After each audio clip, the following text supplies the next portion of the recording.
WUSF-TV production.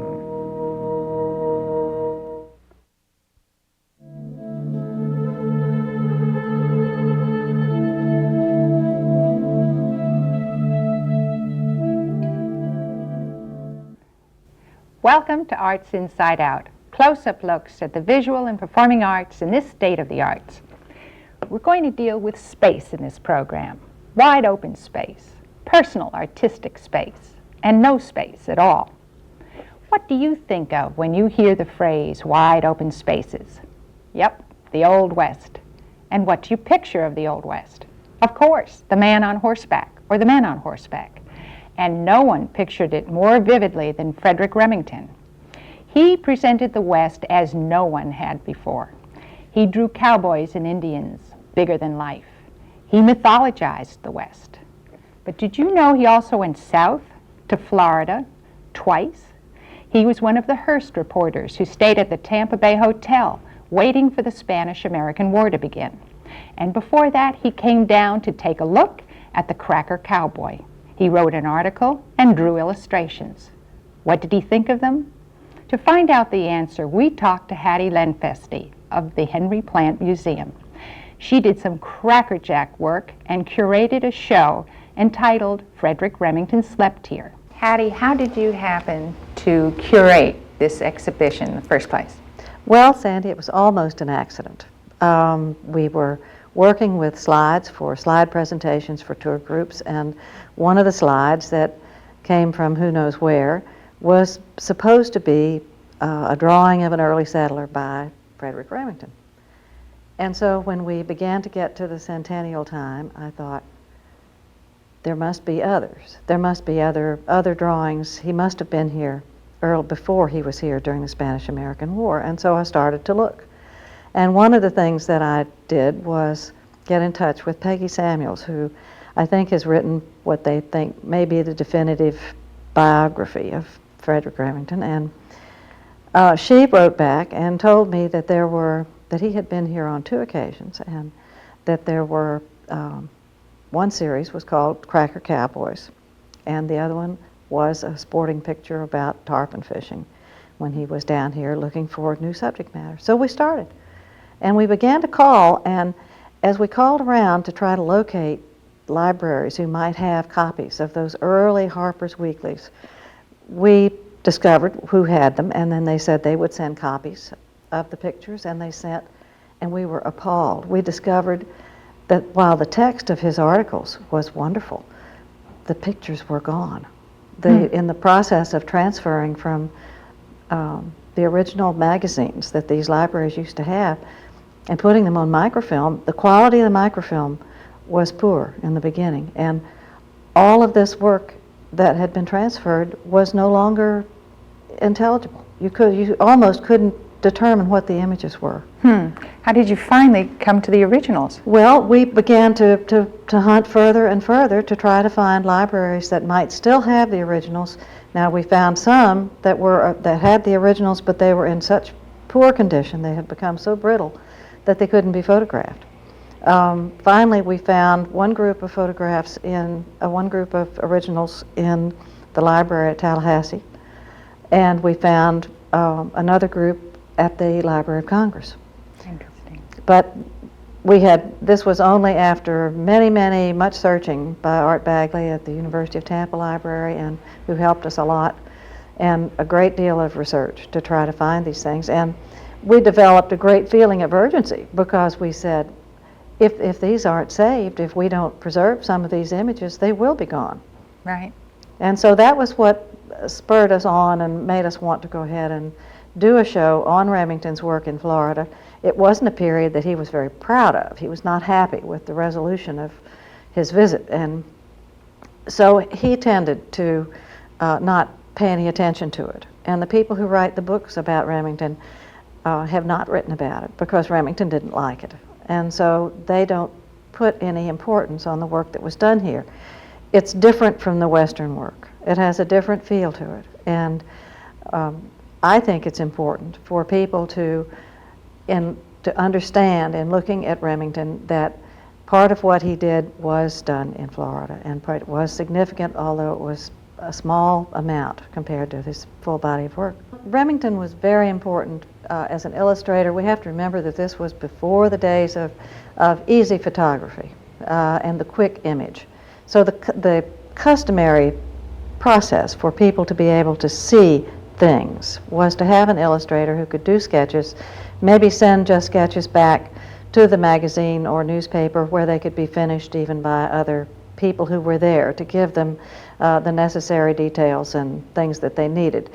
One thing that comes to mind is the Currier knives prints of the time, which were every person's picture of the world around him.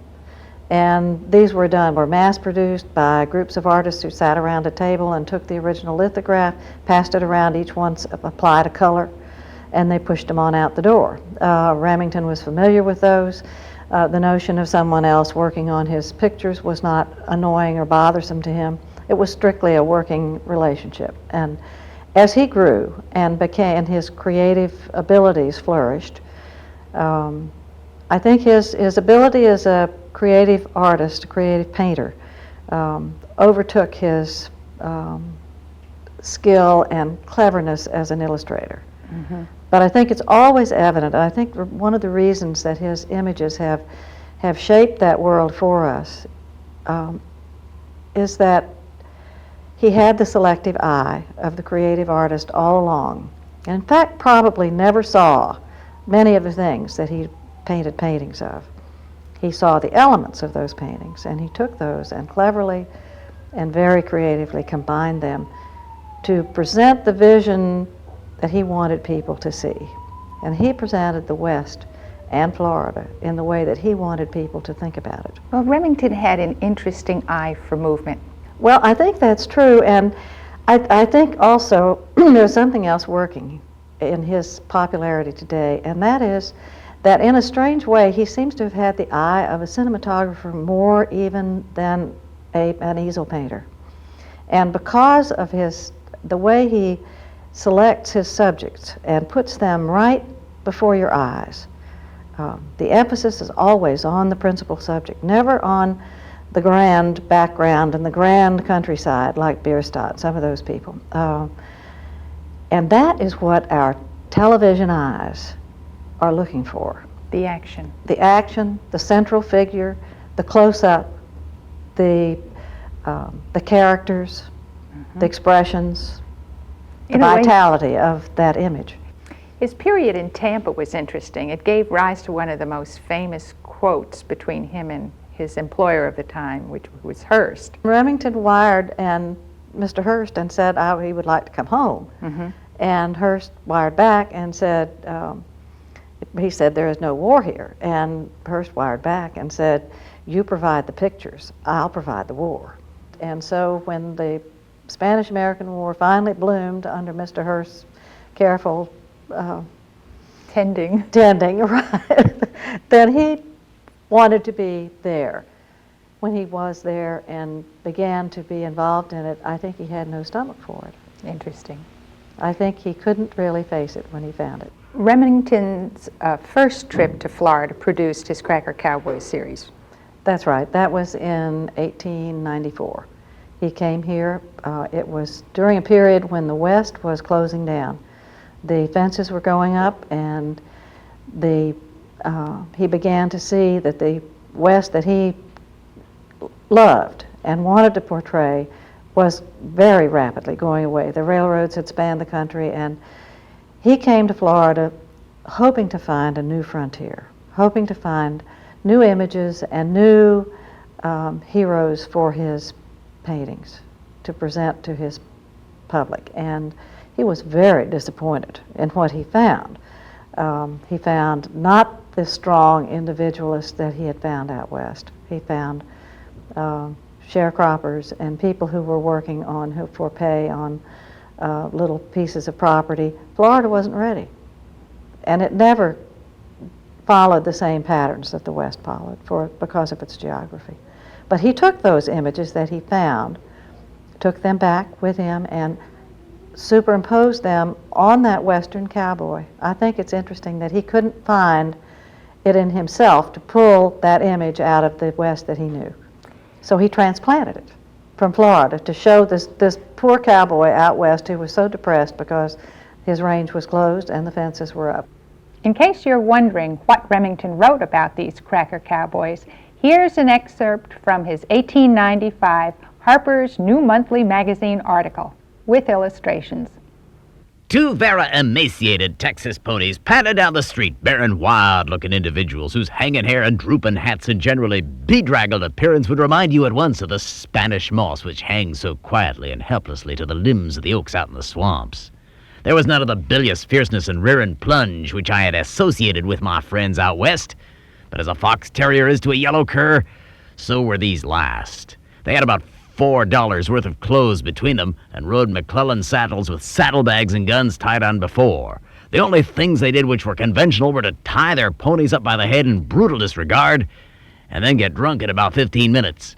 Their general ignorance is miraculous and quite mystifying to an outside man, some of whom I met didn't even know where Texas was. It may not have been a flattering picture Remington drew, but it is an interesting visual slice of Florida history. The exhibit will be on display in the downtown library through July, and hats off to the Plant Museum for discovering it. Next, we move to another kind of space. It was described as a space where artists can create first, then perform and exhibit later, but under the same roof. And so far, it's worked out perfectly. The newspaper writer was referring to the Center for the Arts in Stuart, Florida. That's right, Stuart, the town you think of as a quiet fishing town on the Treasure Coast. We found out about the center from its founder, Babs Case, a dancer choreographer who performed here recently at the Florida Dance Festival. 6 years ago, she took a converted warehouse space and turned it into a creative center for dancers, musicians, and visual artists. Periodically, the center has had distinguished visitors, everyone from writer William Styron to Patrick Hall, a Celtic harp performer, to the Practical Cats Theater Company. People call this Center for the Arts a New Age space. We asked Babs what that meant, and was it true? The center has been called New Age. Mm-hmm. Is that accurate? It is, in the sense that we produce primarily contemporary work, but not always experimental work. We also have a live literature series which produces nationally known authors such as Peter Matheson and Tim O'Brien and Patrick Smith, who's a Florida historical author. But our gallery exhibits primarily contemporary artists, and we do have a performance series which is dedicated and committed primarily to new work and emerging artists. So I think that's where we, get that label. We built the center because we identified a need for a facility for artists to come together. My background being dance is why we started developing the dance program first.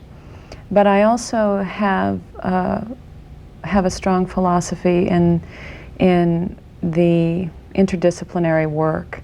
I myself learned a lot about dance through my study of visual arts and through my study of music.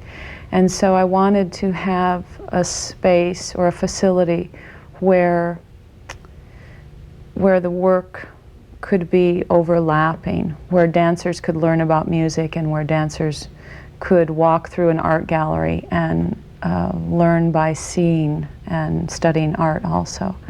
So it's slowly over the years, developed and emerged as a multidisciplinary center. Now, why did you choose Stuart? Well, I'm not sure if I chose Stuart or if Stuart chose me. I came to visit a friend that I had graduated from the University of Iowa with, and she lived in Stuart, and she was a dancer and choreographer and has since left. But Stuart is a very physically beautiful area, and the quality of life is, very nice there. And it just seemed like an area to develop something like this that would be an interesting area for artists to come into and to work in. A lot of times urban areas don't allow you the time or the energy to just concentrate on your work, and you're so busy surviving that you can't focus on your work. And I think that Stewart is a beautiful area and allows you that peace of mind. And then you have a practical dimension of that because you're a presenter too. Do you tour the state and beyond? With my own work? Yes. We do, yes. We are part of and have participated in the Florida Presenters Project. We have performed in the Subtropics Festival in Miami, and we perform here in Tampa. We are also, last year we were part of a New from the Americas tour in South America, and hope to return to South America this year for the Bienal in Sao Paulo, Brazil. But, and also in New York we've performed. Oh, you've ranged then. If you could characterize your works, how would you describe them? Well, my own work is not really based on any particular well-known modern dance technique. It's definitely my own style, but I do like to work in an interdisciplinary fashion, and I feel strongly that the overlapping can be used as inspiration, and so I like to work with musicians, I like to work with visual artists, video artists. You've performed here in the festival. Yes. Have you incorporated the elements in this festival performance? Yes. Wednesday evening we performed Trialogue, which is a piece using Heidi Zednick as a visual artist and Richard Landry as a composer and saxophonist. And it was really based as a dialogue titled Trialogue between three people on the creative process. If you could look ahead 5 years, what can you project? Well, I am amazed when I look back and I think that 6 years ago we started. I guess in some ways I'm a very impatient person. I would have thought that some things would have come faster. But yet, on the other hand, I'm also very pleased when I think about the progress that we have made in 6 years. So when I think about 5 years to the future, I can only hope that the progress and the growth just happens in a continuous fashion. I also hope that there's a lot more financial support for projects of this type in the state of Florida, because I feel that Florida sometimes is geared towards large performance complexes that can support importing artists, really big name artists. And so the on-hands experience with the artist gets pushed to the side. And I feel that centers of our type help cultivate an environment where children or adults, interested people, can work with artists and learn. And you don't get that kind of experience in just going to see a single performance. So I hope that Florida,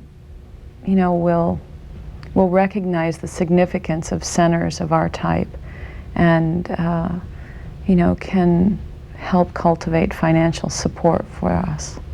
With this kind of free creative spirit, one would expect Babs Case's dances to be something special, and she doesn't disappoint.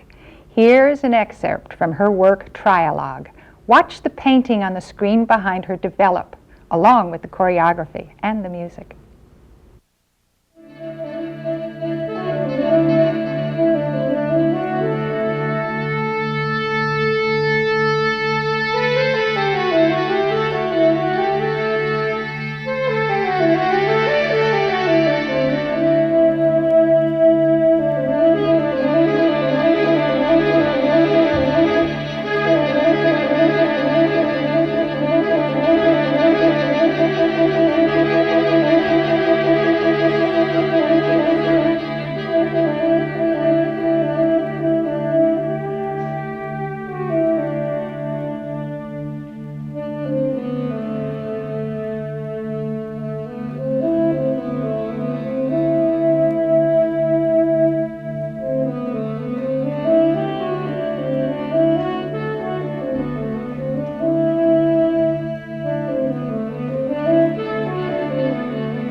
From a space that inspires, we go to the opposite extreme. What happens when there's no space at all? That's the premise behind the one-act play Space Hunter, as performed at the Loft Theater in Tampa. It concerns a New Yorker whose sanity is slipping because he can't find an apartment. As the play opens, he's taken up residence in the only space he can find in the city, a portalette. He's also wired with explosives, I guess in case someone tries to evict him. A series of flashbacks explains how it all began. Here's one of them. Let's watch. Grace's Space Chasers? Yeah. Let Grace chase your space? Yes, slide in my box and go. I'm here about an apartment. Oh, I thought you were a messenger. Come in, come in. See. My name is Marty Rosenblatt, and, well, I was wondering if you could help me. No, I'm afraid you're stuck with it. With what? I'm kidding. I'm sorry? Your name. Rosenblatt. I'm looking for something in the Midtown area, with my own space, something renovated, with a view, quiet. I'm looking to pay $400, $500? Oh, I have a studio share at 637 West 54th Street. 637? Don't the numbers stop at 600? Well, yes, but they pick up on the other side of the river. Oh, no. I'd never live in Jersey. Oh, well, everyone in Jersey said that, Mr. Rosenblatt. But honestly, it's right for some people. You know, I look at you, and immediately I see, well, Jersey. Really? Have you ever opened your window and looked out on Newark on a warm, foggy morning? No. Oh, unforgettable. No. It's Manhattan or nothing.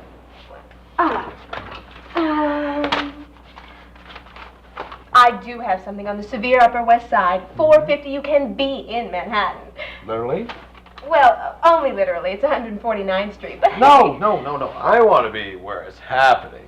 Well, you'd never be involved. Why pay extra? Well, obviously, you don't know Marty Rosenblatt. And business is great. That's two. I'm sorry?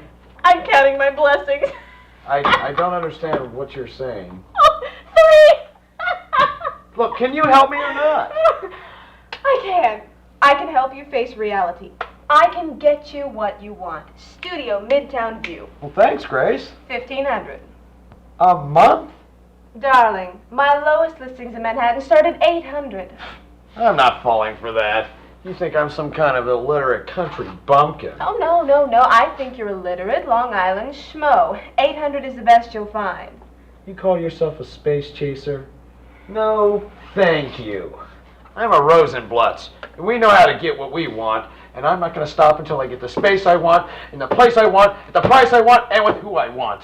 And I'm not paying any 15% fee either. Everyone in New York wants 15%, Mr. Rosenblatt. You'd better be willing to pay. That was Grady Johnson and Joy Bergen doing a good job in Space Hunter, and that scene got to me. I come from New Jersey. I looked for an apartment in New York. I know what he's going through. Space Hunter will be playing at the Loft July 12th, 13th, and 14th at 8 p.m., Sunday at 5 p.m. If you can create a space in your schedule, consider it. Several theater companies will benefit. And finally, consider the space between yourself and fun on July 13th. That's the evening of Tampa's Gallery Hop. 18, count them, 18 galleries and museums open their doors to visitors between 3 and 9 p.m. And then there's a party after at the Tampa Museum Riverfront with live music, dancing, and food. This is the third year of this event, and it seems to hit the spot on a summer night. There are 3 bus routes which will take you around town for a nominal fee and save you the trouble of looking for a parking space. So don't space out this week. Zero in on the arts. And thanks for being with us.